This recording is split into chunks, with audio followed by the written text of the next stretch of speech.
Doctor Carlos Sánchez Berzaín, buenas tardes, un gusto saludarlo. Mucho gusto, un saludo a usted y por su intermedio a todo Bolivia. Compartimos la entrevista con Edwin Herrera Cacho, Shirley Gutiérrez, para conocer un poco. Usted está muy al tanto de lo que pasa con las noticias en Bolivia. Quiero empezar con esto que ha salido indicándose que hay 6 años y 3 meses de detención para el expresidente Gonzalo Sánchez de Lozada. Y él ya está por los 94 años, si no me equivoco, no le alcanzaría tal vez el tiempo, pero dice, si no es a él, va a ser sus hijos, si no sus hijos, sus nietos, y así hasta que se pague hasta última generación. ¿Cómo ha tomado usted este dato, esta información? Primero, esta es una acción más de la persecución política desatada por la dictadura de Bolivia para tratar de asesinar la reputación de un estadista como Gonzalo Sánchez Lozada.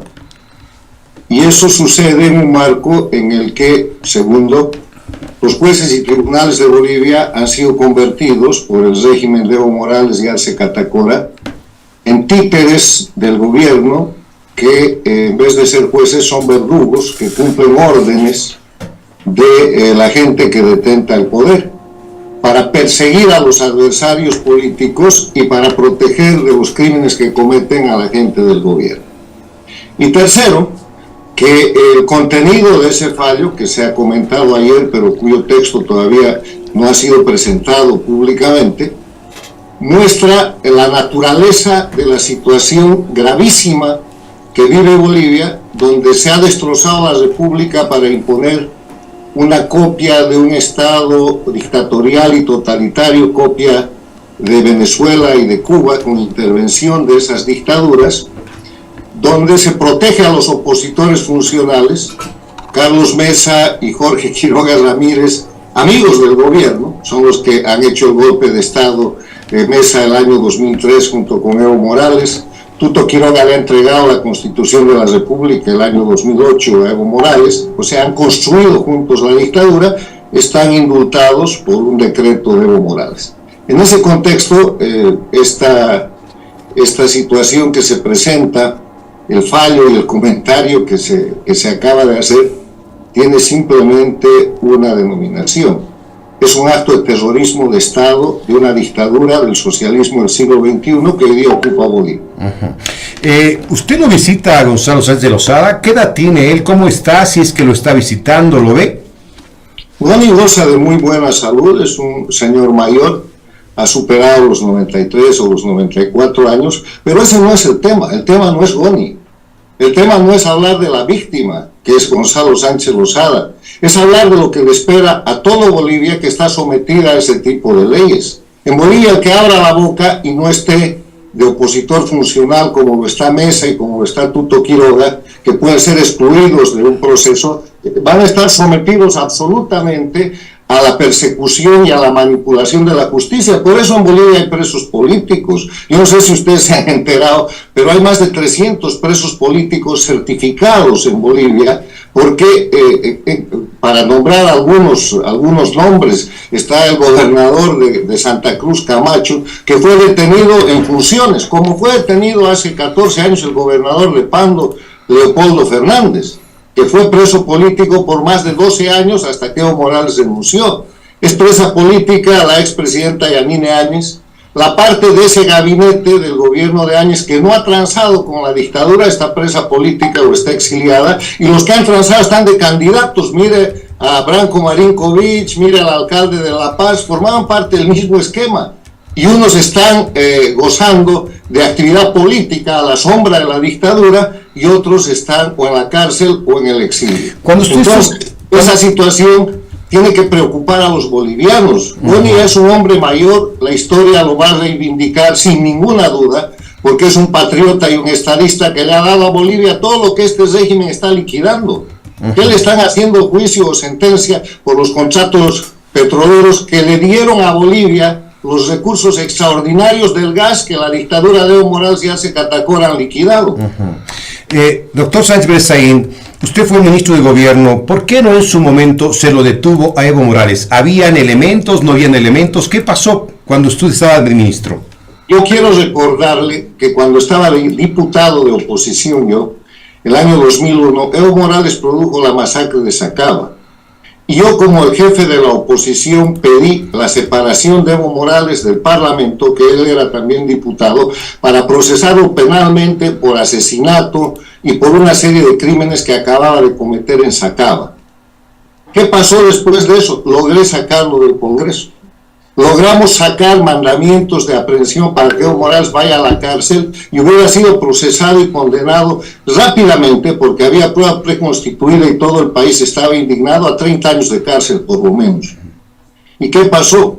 Jorge Quiroga no ejecutó los mandamientos de aprehensión y terminó haciendo un acuerdo con intervención del obispo de Cochabamba para disque pacificar el país. Y ese es el momento más importante en el que Evo Morales, en vez de ir a la cárcel, sube del 2% de favorabilidad para la campaña electoral que venía el año siguiente a más del 10%. O sea, no es que no lo hemos intentado, no es que no hemos querido que Evo Morales, por narcotraficante, por criminal, por asesino y por una cantidad de delitos, vaya a la cárcel. Lo han impedido gente que en ese momento, al parecer, ya tenía una alianza, y el responsable de eso es Jorge Quiroga, que era presidente.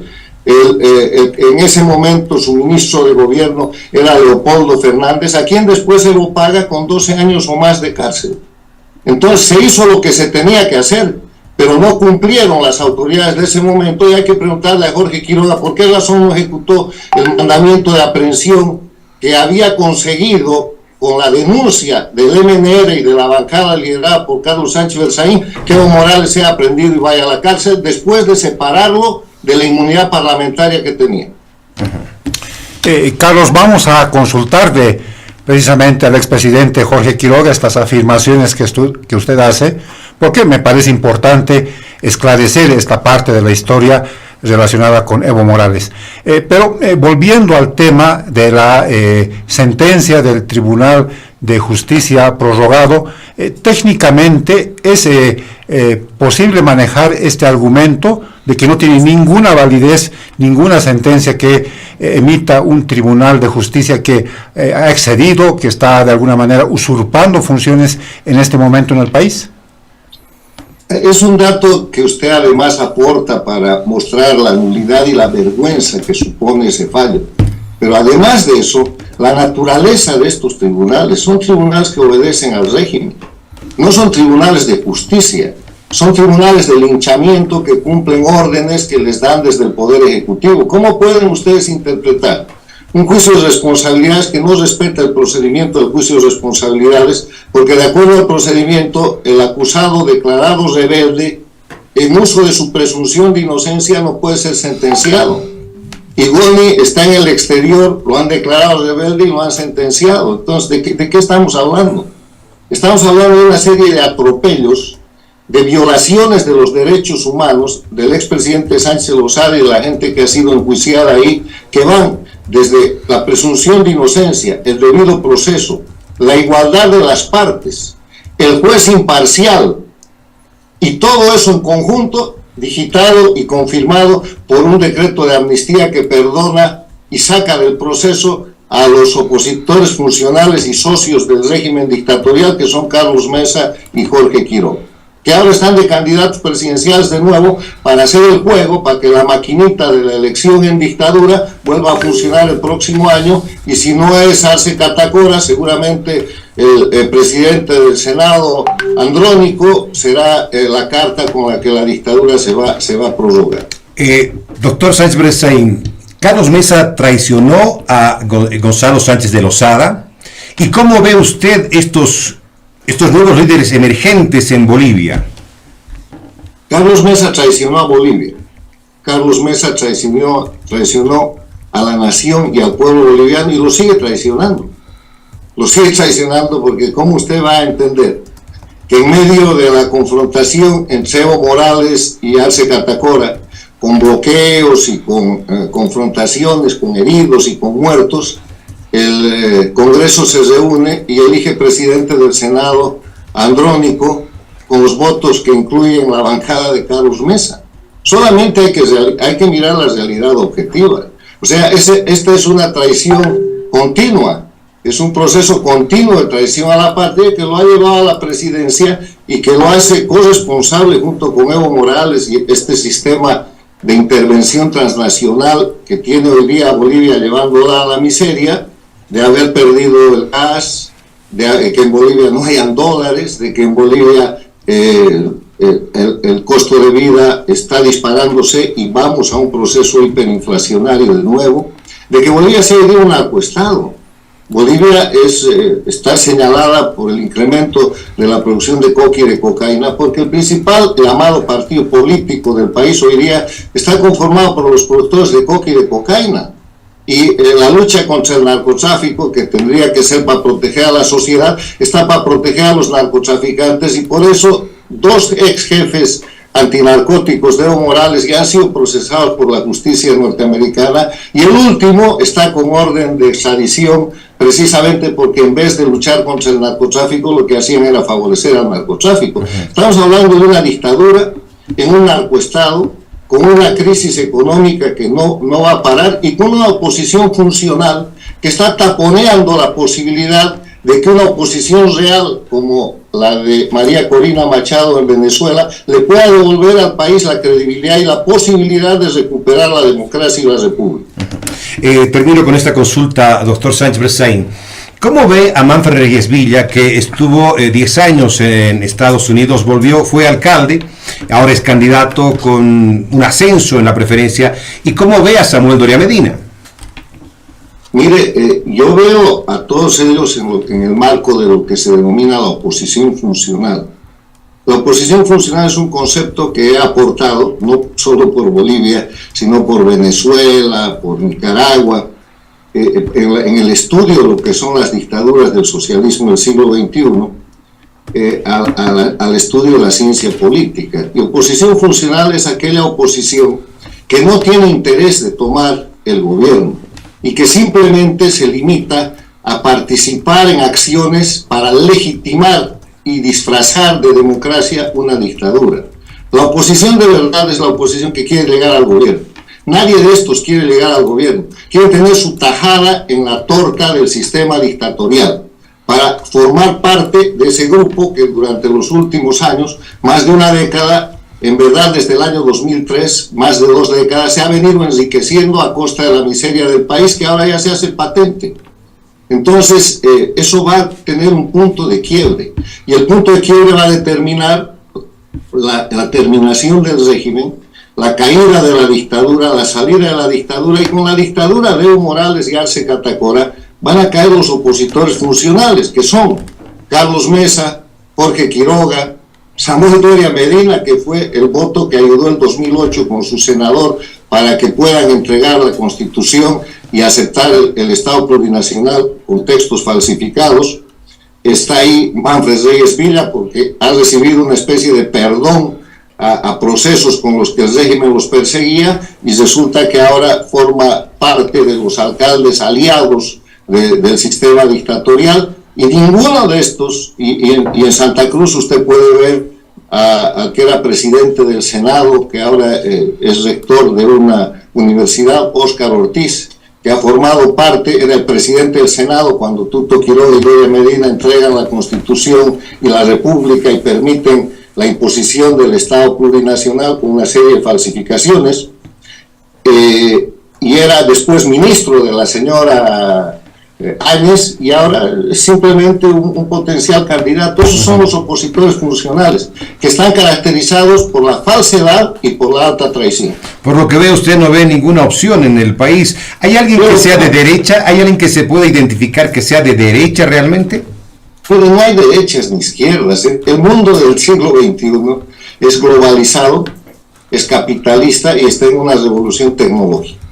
Y en ese mundo globalizado y capitalista, esto que era la derecha y la izquierda en los tiempos de la Guerra Fría, o después, inclusive en la última década del siglo pasado, cuando viene el carácter unipolar de los Estados Unidos después de ganar la Guerra Fría, ha desaparecido. Hoy día el eje de confrontación en las Américas y en el mundo no es el qué es el mundo, sino cómo se va a gobernar ese mundo. Y hay solo 2 opciones: priorizando el respeto a la libertad y a los derechos humanos, y eso se llama democracia, rendición de cuentas, Estado de Derecho, transparencia, prensa libre, y en el otro lado concentrando el poder a costa de la libertad y de los derechos humanos de la gente, y eso se llama dictadura. Ese es el eje de confrontación. Y en el ámbito nacional, en el ámbito boliviano, para recuperar la democracia, yo veo muchos líderes jóvenes, pero van a ser taponeados y van a ser perseguidos y van a ser anulados, tanto por el régimen como por la oposición funcional, que se va a encargar de que en la próxima elección exista por lo menos más de media docena de candidatos de la llamada oposición, y ahí van a estar Mesa, Doria Medina, Tuto Quiroga y todos los que le he enumerado. ¿Para qué? Para que más del 70% del repudio popular que hoy existe contra el sistema de Evo Morales y Arce Catacora se divida, y ellos puedan crear una falsificación en base al padrón electoral y decir que han ganado de nuevo en primera vuelta. Como han falsificado la elección del 2020, ¿acaso pues, se ha podido demostrar que un candidato como Arce Catacora, que de acuerdo a las encuestas de una semana antes de la elección no superaba el 30%, gane en primera vuelta con el 55%, y todo el mundo de la oposición, candidatos, incluyendo la presidenta interina, acepten ese supuesto triunfo antes de que se haya contado siquiera el 25% de los votos, con la vergüenza de que los opositores funcionales no se tomaron ni siquiera la molestia de hacer control electoral. O sea, todo es demasiado claro, y el pueblo boliviano es muy inteligente y sabe lo que está pasando. Y en esa dinámica, ojalá se produzcan cuestiones aceleradas por la crisis, permitan transparentar el próximo proceso electoral, que ya está manipulado desde ya, porque el padrón electoral tiene un 30%, un 25% de falsificación a favor del sistema dictatorial.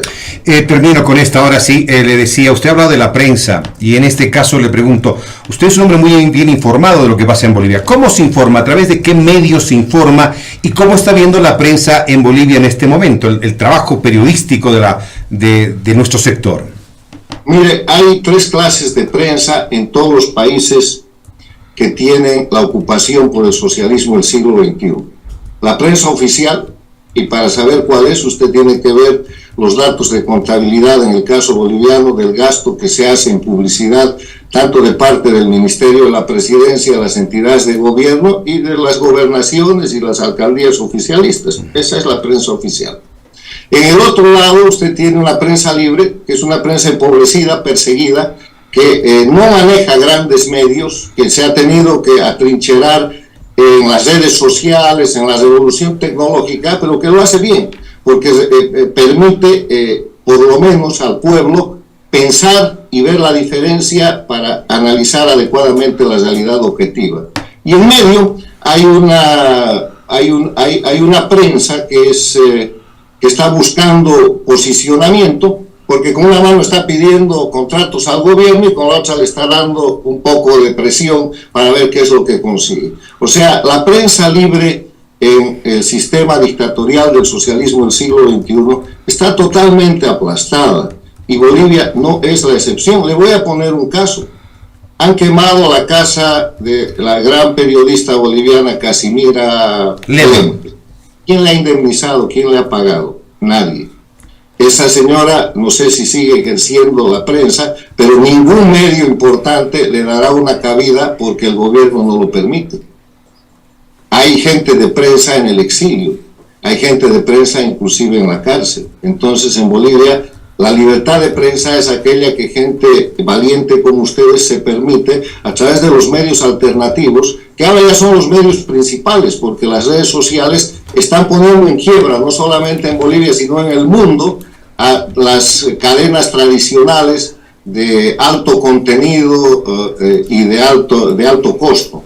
En Bolivia todavía subsisten porque el Estado subvenciona aquello, pero en el mundo libre las cadenas están teniendo una baja muy importante y están teniendo que tornar sus cambios en torno a lo que es la revolución tecnológica de la que ustedes son parte. Doctor Carlos Sáenz Bressein, le agradezco mucho su tiempo, su mirada. Después de mucho tiempo volvemos a hablarlo, vamos a seguir convocando para tener esa mirada ya no solamente de Bolivia, sino una mirada mucho más global de lo que pasa en Latinoamérica y en el mundo. Un gusto saludarlo. Suerte y felicidades. Muchas gracias.